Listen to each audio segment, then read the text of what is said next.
don't attempt to go to Emerson because you'll be turned around. This highway leading to Manitoba's busiest United States border crossing remains blocked by semi-trucks and farm equipment. Police on scene say vehicles transporting livestock are being allowed through, but the rest are being forced to turn around. Road access to the international crossing here has been shut down since Thursday of last week.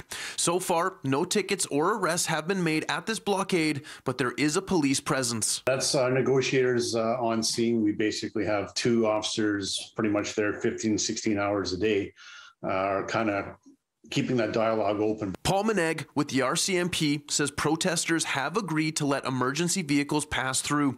However, there are no new demands being made at this time.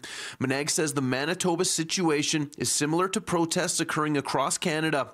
Currently, this blockade has RV campers, portable toilets, and heated trailers, signaling the blockade could stay in place for a while. There's been a number of days where this is carrying on, and there may be a few more, but like I say, we don't want things to get out of hand. We don't want to have an influx of hundreds of other trucks or protesters joining. We've got a small group.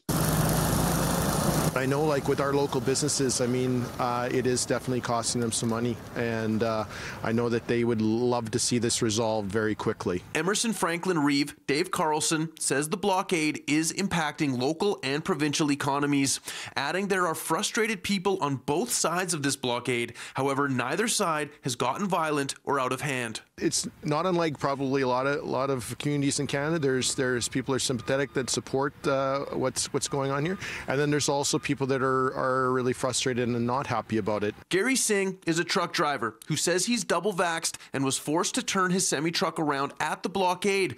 But Singh says he still supports the protest and what it's trying to achieve. Hopefully, government change the policy there. Manitoba's Premier Heather Stephenson saying in a statement following a First Minister's meeting with Justin Trudeau, she doesn't think the Emergencies Act should be applied in Manitoba. Meanwhile, NDP leader Wab Kinew would like to reach across party lines and issue a joint statement from all elected representatives of the Manitoba Legislative Assembly. The message: tell the convoy protesters it's time to go home.